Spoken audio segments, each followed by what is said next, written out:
Visakha fishing harbour లో గల్లంతైన 7 మత్స్యకారుల ఆచూకీ వెంటనే చెప్పాలని జేడీ కార్యాలయం ఎదుట కుటుంబ సభ్యులు ధర్నా చేస్తున్నారు. కుటుంబ సభ్యులు జాడ కోసం మహిళలు కన్నీరు మున్నీరవుతున్నారు. ప్రస్తుతం రెస్క్యూ ఆపరేషన్ కొనసాగుతోంది. దీనిపై మరింత సమాచారాన్ని మా విశాఖ ప్రతినిధి అనురాధ అందిస్తారు. ఫిషింగ్ హార్బర్ దగ్గర ప్రస్తుతం నేనున్నాను. ఎక్కడ మత్స్యకారుల రోదనను చూస్తే మాత్రం నిజంగానే చాలా బాధాకరం. ఎందుకనంటే ఈరోజు ఏదైతే చేపల వేటకు వెళ్లిన మత్స్యకారులు దాదాపుగా 7 గల్లంతయ్యారు. వారి ఆచూకీ కోసం ఇంకా ఇప్పటికీ కూడా గాలింపు చర్యలు అయితే జరుగుతున్నాయి. ఆచూకీ అయితే దొరకలేదు. మొత్తం 7 కుటుంబ సభ్యుల కోసం ఇక్కడ మత్స్యకారులంతా కూడా జేడీ ఆఫీస్ దగ్గరకు వచ్చి వారి ఆందోళన అయితే తెలియజేస్తున్నారు. వారితో కూడా మాట్లాడదాం. ఒకసారి వారితో మాట్లాడే ప్రయత్నం చేద్దాం. సార్, అసలు ఏం జరిగింది? 7 గల్లంతయ్యారు. 7 ఆచూకీ కూడా లభ్యం కాలేదంటున్నారు. ఇప్పుడే ఒక అతను ఆచూకీ తెలిసిందంటున్నారు. అసలు ఏం జరిగింది సార్? అధికారులు ఏం చెప్తున్నారు? అధికారుల నుంచి ఎటువంటి ఇన్ఫర్మేషన్ లేదండి. వాళ్ళకి ఇన్ఫర్మేషన్ లేదు. ఆ ఒక మనిషి దొరికిన ఇన్ఫర్మేషన్ కూడా మేము చెప్పామండి. మా మత్స్యకారులకు తెలిసిన ఇన్ఫర్మేషన్, కోస్ట్ గార్డ్ నుంచి మా మత్స్యకారులకు వచ్చిన ఇన్ఫర్మేషన్, కనీసం ఫిషరీస్ డిపార్ట్మెంట్ ద్వారా ఎటువంటి ఇన్ఫర్మేషన్ కూడా లేదండి. అసలు జిల్లా కలెక్టర్ గారికి ఇన్ఫర్మేషన్ కూడా నేనే ఇచ్చుకున్నానండి. నిన్న నేనే కోస్ట్ గార్డ్తో నేనే మాట్లాడాను, నేవీతో నేనే మాట్లాడాను, ఈ జేడీ ఫిషరీస్ డిపార్ట్మెంట్ నేనే చెప్పాను, అదేవిధంగా మెరైన్ పోలీసులకి నేనే చెప్పాను. అందరికీ నేనే ఇన్ఫర్మేషన్ ఇవ్వడం తప్ప వాళ్ళ దగ్గర నుంచి ఇన్ఫర్మేషన్ లేదు. ఇప్పుడు 11 గంటలకు వచ్చారండి. 11 గంటలకు వచ్చారు. ఇంతమంది 7 మిస్ అయిపోతే వీళ్ళు 11 గంటలకి ఆఫీస్ ఓపెన్ చేశారండి. అంత అంటే ఆల్రెడీ 7 1వ తారీఖున మత్స్యవేటకు వెళ్లారు. 4వ తారీఖున రావాల్సింది, కానీ వాళ్ళెవరూ కూడా రాలేదు అని అంటున్నారు. రెస్క్యూ ఆపరేషన్ అయితే కంటిన్యూ చేస్తున్నామని అంటున్నారు. అలర్ట్ మెసేజెస్ కూడా ఇచ్చాము, ప్రతికూల వాతావరణం ఉంది అన్నది, మత్స్యకారులు వెళ్ళొద్దని కూడా హెచ్చరికలు జారీ చేశాం. కానీ ఆల్రెడీ వెళ్ళిన వాళ్ళు ఎవరైనా ప్రమాదానికి గురై ఉండొచ్చు. ప్రాపర్ ఇన్ఫర్మేషన్ మాకు కూడా అక్కడి నుంచి కమ్యూనికేట్ కావట్లేదు అని అంటున్నారు. మరి ఏం చెప్తారు? వెదర్ రఫ్ వెదర్ అని చెప్పేసి AP meteorology department rough weather cyclone warning ఇచ్చిందండి. కానీ అప్పటికే బోట్లు ఫిషింగ్ లో ఉన్నాయి.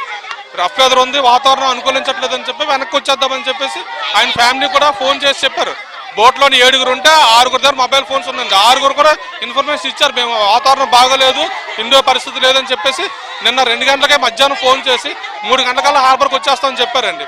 3 గంటలకు చెప్పిన వాళ్ళు రాలేదు.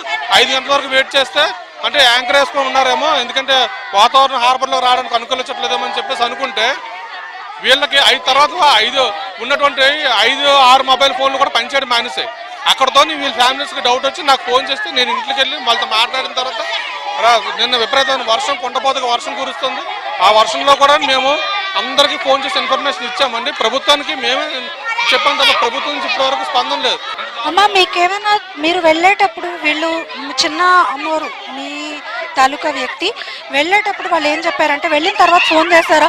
వాతావరణం ఏమో ఇబ్బంది ఉంది అదే ఏమైనా చెప్పారు? వాతావరణం చెప్పలేదండి, ఏం చెప్పలేదు. బోట్ వస్తుందని చెప్పారు, అంతే.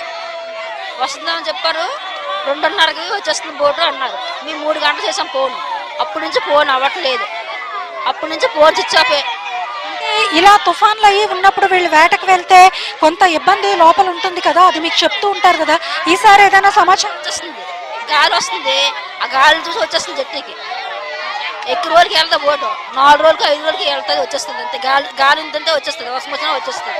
ఇలాగ వర్షం గాలి వస్తుందని వచ్చిందని జట్టుకి వచ్చేస్తుందని ఫోన్ చేశారు, అంతే.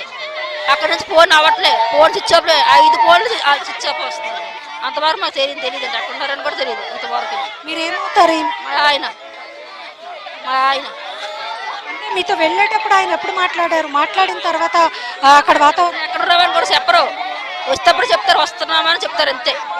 వెళ్ళేటప్పుడు ఏంటి చెప్పరు, అంతే.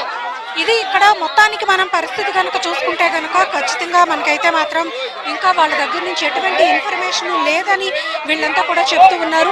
అయితే రెస్క్యూ ఆపరేషన్ అయితే మాత్రం ప్రస్తుతం ఇంకా కొనసాగుతూ ఉంది. రెస్క్యూ ఆపరేషన్ అయిన తరువాత కానీ మనకేంటి అన్నది వాళ్ళ వివరాలు అయితే తెలిసే అవకాశం ఉండదు. ప్రస్తుతం ప్రతికూల వాతావరణం ఉంది. ఇక్కడ మనం వాళ్ళ రోగాలను చూస్తుంటే మాత్రం చాలా హృదయ విదారకరం. ఎందుకంటే ఇందులో కొత్తగా పెళ్ళిళ్ళు అయిన వాళ్ళు ఉన్నారు, పిల్లలు ఉన్నారు. వీళ్ళంతా కూడా ఎలా ఉంటుంది, వాళ్ళ యొక్క జాడ తెలిస్తే గానీ మా ఆవేదనకు ఒక ఇది రాదు అన్నది వాళ్ళంతా కూడా బాధపడుతున్నారు. ఓవరాల్ గా చూసుకుంటే కనుక రెస్క్యూ ఆపరేషన్ ప్రస్తుతం కొనసాగుతుంది. వాళ్ళ వివరాలు తెలిసే వరకు మాత్రం మేము ఇక్కడ నుంచి వెళ్లేది లేదు అన్నది వాళ్ళంతా కూడా చెప్తున్నారు. ఇక్కడ రోదనలు అయితే మాత్రం మిన్నంటిపోతున్నాయి. చాలా హృదయ విదారకరమైన దృశ్యాలు అయితే కనిపిస్తున్నాయి. ఇది లేటెస్ట్ అప్డేట్. వీడియో జర్నలిస్ట్ ధనుష్తో అనురాధ, హెచ్ఎం టీవీ.